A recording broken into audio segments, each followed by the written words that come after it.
Are you thinking of starting a business in Australia but not sure where to begin? Starting up can feel overwhelming, but in Australia it doesn't have to be complicated. You just need to take the right steps in the right order. In this video, I'll cover how to choose the right business structure, register your business, get your ABN, understand your tax obligations, and much more. Whether you're going solo or teaming up, this video has got you covered. Now here's the thing. Starting a business isn't just about having a great idea. You need to get the basics right from the get-go. Let's break it down.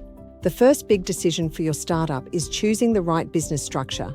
Should you go with a sole trader, partnership, company, or trust? Unfortunately, there's no silver bullet. There is no best structure. Each one has its pros and cons, especially when it comes to tax and liability. Speak to an accountant before you make your final decision. But let me give you an overview. A sole trader is the simplest and cheapest structure to set up. It's just you running the show. You're personally responsible for debts and you pay the tax on any profit. It's you trading. If a creditor, customer, or employee makes a legal claim against your business, they will sue you personally and all of your assets, including your home, can be at risk. Partnerships are easy to set up and popular when 2 or more people wish to go into business. I actually never recommend this structure unless it's a partnership of companies or trusts, which can sometimes work. If there's a problem, a partnership of individuals has everyone's head on the chopping block. Each partner is responsible for the actions of the other partners. In legal terms, it's called joint and several liability. If you're looking for more protection and scalability, a company is definitely worth considering. It's a separate legal entity, which means your personal assets are much safer if things don't go to plan.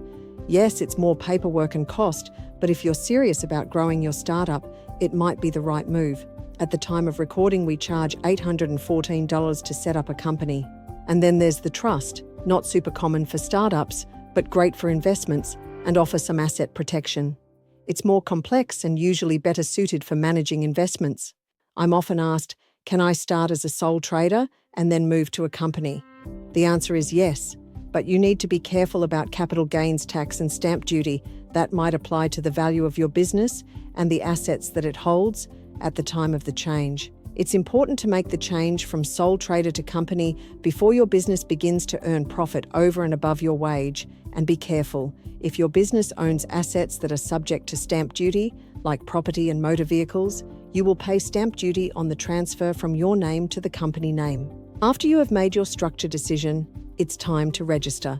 If you have chosen a company structure, ask your accountant to set this up for you.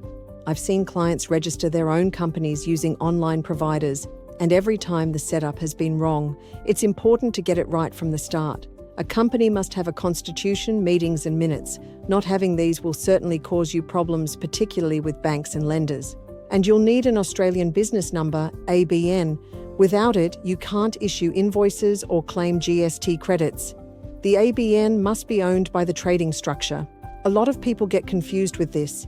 If you have an ABN as a sole trader and you want to start trading as a company, you must trade with the company's ABN on your invoices and you must use the company bank account. And if you're a sole trader, you might want to register a business name. That's done through the Australian Securities and Investments Commission. Super straightforward, but great for building your brand. It's really important to register your domain, and so many people forget this step. In fact, when you are choosing your business name or company name, check that the name is available on the ASIC website. But also check that the URL is available and go ahead and register that on a service like GoDaddy or Crazy Domains. Your domain name should be very close to your business name. And think about keywords. Think of keywords as the words or phrases people type into Google when they're looking for something. For example, if someone wants a local electrician, they might search electrician Brisbane. That's a keyword. Your main keywords should be in your business name and also in your URL. For example, at our business, the business name is Accountants to Business, and our domain or URL is accountantbusiness.com.au. Here's another good example. This business has the word electrical in the business name and electrician in the URL. Next, we have tax registrations. You guessed it, tax is part of running a startup. Be sure to register for GST if your business turnover is expected to exceed $75,000 per year. Be careful as large fines apply if you miss this. Even if you're under that, registering can make your business look more credible. Plus, some industries have compulsory GST registration. Then there's PAYG, pay-as-you-go withholding, and you must register if you hire employees. You'll also need to deduct tax from wages and report this to the ATO. Ask your accountant to help with tax registrations to be sure that you get these right. Next, you need to set up your business banking. Here's the thing, keep your personal and business finances separate. It's really important. You will need a business operating account and a tax account. And if you trade with a company, the company must have its own bank accounts. Not in your name. These must be in the company name. Next, look at accounting software. Choose from Xero, QuickBooks, or MYOB. These all integrate with your bank account to save time on reconciliation. Personally, I've found Xero excellent for growing business, and I also like QuickBooks for sole traders. For our clients, we offer a free cash book for sole traders, all set up and ready to go and designed to keep your accounting fees and subscriptions low. Startup or not, you need to track income and expenses from day one. Get into the habit of good record keeping early. Use cloud storage for receipts and invoices, and set up automated reports through your accounting software. Keeping your records in order from the start will save you from headaches come tax time. Plus, it's a legal requirement to keep financial records for at least 5 years.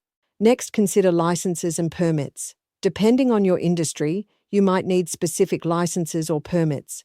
Check with your local council and the Australian Business Licence and Information Service to see if anything applies to your startup. Don't assume. Non-compliance can lead to fines or even business closure. And insurance is very important to you and your startup. Insurance isn't just a good idea, it's essential. Public liability, professional indemnity, and workers' compensation are the big three for most startups. If you're operating from home, check that your home insurance covers business activities. Speak with a good insurance broker to be sure that you're covered. And plan for growth. Here's the thing. Most startups begin small but dream big. Set clear goals, monitor your cash flow, and regularly revisit your business plan. As your startup grows, review your structure and plan with your accountant. Don't forget hiring and employment obligations. If you're thinking of building a team, hiring employees means more responsibilities. You'll need to set up superannuation, follow Fair Work guidelines, and issue pay slips. Make sure your contracts are legally sound and check award rates to stay compliant. Talk to us as we can recommend a great cost-effective HR consultant. To set up successfully, stay organized, stay compliant, and don't hesitate to seek advice. Book a free 1-hour meeting with me. The link is on our website in the video description below. If you would like to learn more about operating a small business in Australia, consider working with us. We offer clients a free video course covering over 20 topics with everything that you need to know to get started. The links are in the video description below. I wish you every success as you take the first step in building your new business. Remember, we're here to help you make it a strong one.